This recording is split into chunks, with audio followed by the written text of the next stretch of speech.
नमस्कार, ये आकाशवाणी पटना है। अब आप संजीव कुमार वर्मा से प्रादेशिक समाचार सुनिए। देश में 3 नए आपराधिक कानून भारतीय न्याय संहिता, भारतीय नागरिक सुरक्षा संहिता और भारतीय साक्ष्य अधिनियम आज से लागू हो गए हैं। विधि और न्याय मंत्री अर्जुन राम मेघवाल ने कहा है कि नए कानूनों में औपनिवेशिक कानूनों के विपरीत न्याय प्रदान करने पर जोर दिया गया है, जबकि औपनिवेशिक कानूनों में सजा पर अधिक ध्यान दिया जाता था। केंद्रीय गृह मंत्री अमित शाह ने कहा है कि आज से लागू हुए 3 आपराधिक कानूनों से देश में सबसे आधुनिक आपराधिक न्याय प्रणाली स्थापित होगी। श्री शाह ने कहा कि भारतीय लोकाचार में अंतर्निहित ये नई आपराधिक न्याय प्रणाली अब पूरी तरह से स्वदेशी है। इन कानूनों के बारे में नई दिल्ली में मीडिया को जानकारी देते हुए केंद्रीय गृह मंत्री श्री शाह ने कहा कि नए कानून त्वरित न्याय और पीड़ितों के अधिकार सुनिश्चित करेंगे। उन्होंने कहा कि पहले केवल पुलिस के अधिकारों की रक्षा की जाती थी, लेकिन अब पीड़ितों और शिकायतकर्ताओं के अधिकारों की भी रक्षा की जाएगी। गृह मंत्री ने कहा कि सरकार ने देश विरोधी गतिविधियों के खिलाफ राजद्रोह कानून को खत्म कर नए प्रावधान लागू किए हैं।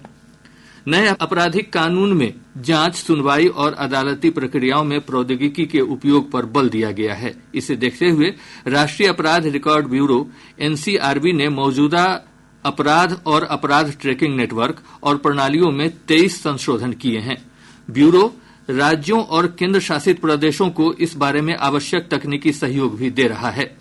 नए कानूनों पर जागरूकता बढ़ाने के मकसद से विश्वविद्यालय अनुदान आयोग, अखिल भारतीय तकनीकी शिक्षा परिषद और सभी उच्च शिक्षण संस्थान विचार विमर्श, कार्यशालाएं, प्रश्नोत्तरी सत्र और क्विज का आयोजन करेंगे।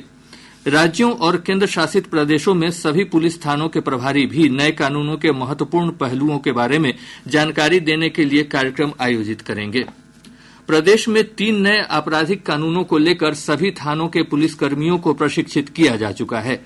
आज राज्य के सभी थानों में आम जनता को नए कानूनों की जानकारी देने के लिए कार्यक्रम आयोजित किए जा रहे हैं।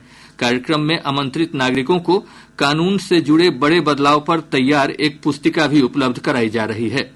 बिहार पुलिस की वेबसाइट police.bihar.gov.in पर तीनों आपराधिक कानूनों का हिंदी और अंग्रेजी संस्करण उपलब्ध है। नेपाल के जलग्रहण क्षेत्रों में हो रही लगातार बारिश के कारण उत्तर बिहार की नदियों का जलस्तर बढ़ने लगा है और कई इलाकों में बाढ़ का पानी फैल गया है। सीतामढ़ी जिले में रातो, मरहा, हरदी और अधवारा समूह की नदियां उफान पर हैं। इस कारण कई क्षेत्रों में आवागमन बाधित हो गया है। झीम नदी का पानी सोनवर्षा बाजार के आसपास फैल गया है। वहीं कोसी नदी के जलस्तर में बढ़ोतरी हो रही है। इसे देखते हुए कोसी बराज के 29 फाटक खोल दिए गए हैं। इधर मुजफ्फरपुर जिले के कटरा प्रखंड में बागमती नदी के जलस्तर में 5 फुट की वृद्धि दर्ज की गई है, जिससे पीपा पुल पर वाहनों का परिचालन बंद कर दिया गया है। प्रखंड की 14 पंचायतों का मुख्यालय से संपर्क टूट गया है। केंद्रीय जल आयोग के अनुसार महानंदा और परमान नदी का जलस्तर पूर्णिया और अररिया में खतरे के निशान से ऊपर पहुंच गया है। आयोग द्वारा जारी रिपोर्ट के अनुसार महानंदा नदी पूर्णिया के ढेंगरा घाट में खतरे के निशान से 14 सेंटीमीटर ऊपर बह रही है। वहीं परमान नदी का जलस्तर अररिया में लाल निशान से 69 सेंटीमीटर ऊपर पहुंच गया है।